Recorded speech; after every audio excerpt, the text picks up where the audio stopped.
change that Black America, Africans, and Muslims had in the run-up to your election, to your presidency, and that your administration mirrors your predecessors, President George Bush's administration, and his foreign policy, in terms of his foreign policy vis-a-vis Africa and the Muslim world. What would you say to your base, Mr. President? And I will give you the last word. This is what we said. And President Obama responds, in satire, I will say to them that political change takes time. And though I have been forced further to the political right, placing me basically in the center more than I anticipated, and really if you look at it, George Bush wasn't that bad at all.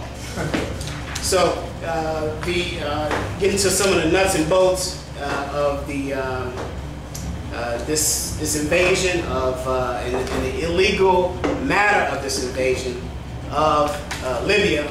As you may well know, here we have a situation where countries have lined up and signed on to some African countries, some Muslim countries, some African countries like Nigeria and South Africa who have interests with the United States, political interests, and they get their arms twisted that if you don't sign on to this, there will be implications and ramifications for that, right? So they signed on. Gabon was one of them even, right? We have a citizen from Gabon in there.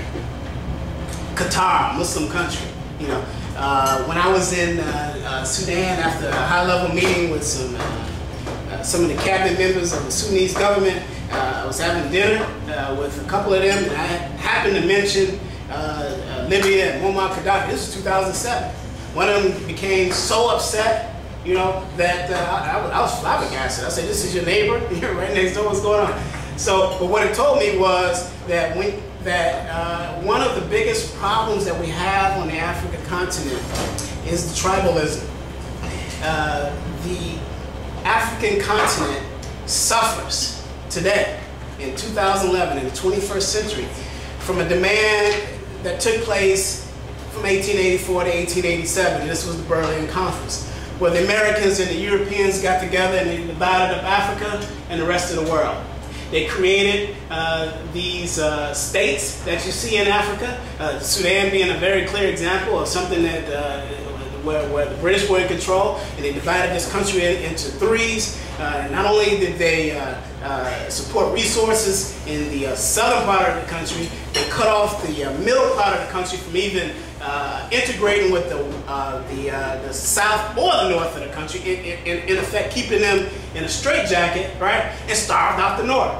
I mean, this is incredible. Sudan is a classic example of a country. If you look at the geography of it, it should never have been created. But this is one of the issues of the Berlin Conference, 1884 to 1887, which begins the European colonization and American colonization of Africa and the rest of the world. This new colonialization is what we're really looking at.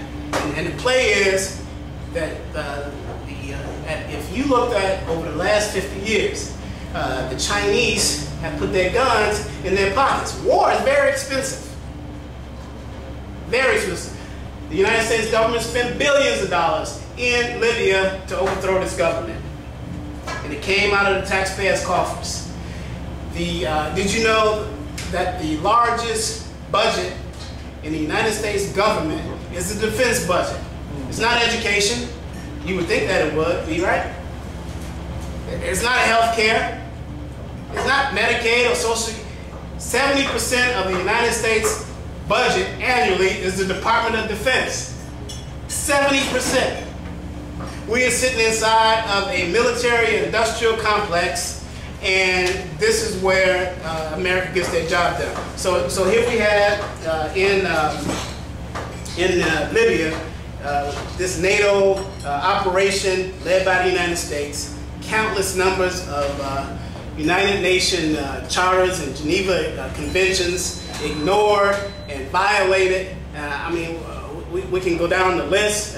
In my notes, UN Resolution 2131 from December of 1965, containing the Declaration on the inadmissibility of intervening in the domestic affairs of other countries, and this was backed up by resolutions in December of 1976, 77, 78, 79, and 80 on its non-interference into domestic affairs of other countries. Also, Article 3 of the Statute of the Hague International Penal Court stated that you cannot arm civilians in other countries in order to overthrow those countries. And the United States truly did that with the arming of these rebel groups, the Libyan Islamic Fighting Group, and one that they had been working with for quite some time, the rebel conglomerate of TNC, which is controlled by NATO and the Americans, Abdul Jalil, and of course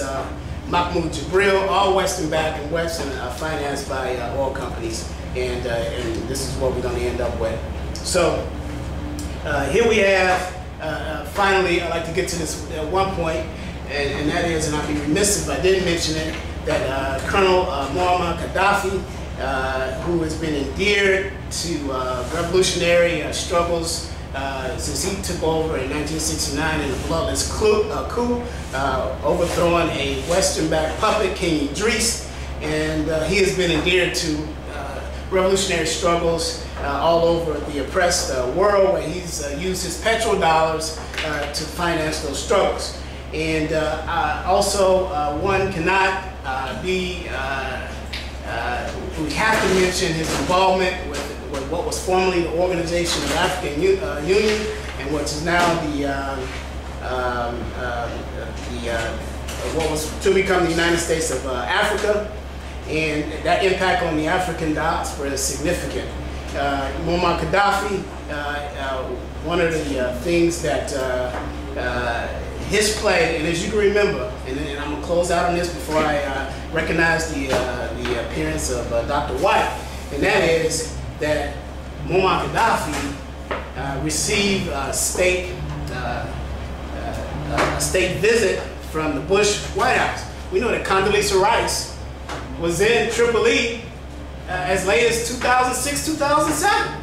We know also that Muammar Gaddafi was at the UN in New York, at least on American soil, even though the UN is called international soil, just over a few years ago. So how does he go from being given state preference under the Bush administration, Condoleezza Rice being visited Tripoli in 2006, 2007. How does he go to being an international pariah? One of the things that we have to look at is what happened in that relationship. And here's what happened. Here's the smoking gun.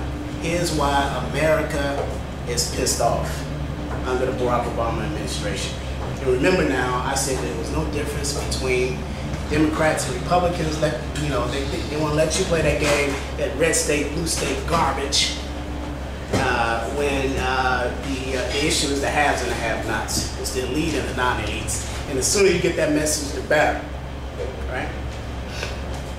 So,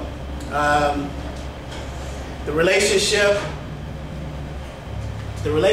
between China and Africa is what caused this situation in Libya. In February, when Tunisia fell, the first of what was quote-unquote called the Arab Spring, and let me go on record, Gaddafi is not an Arab, he's a Berber, and there's a difference, ethnicity, there's a big difference ethnically. That when Tunisia fell, I felt that Gaddafi made a big mistake but maybe he couldn't see this coming with Ben Ali falling in Tunisia in February. He said that the Tunisian populace should have been more patient. No, they should not have been more patient with him. Ben Ali was a thug.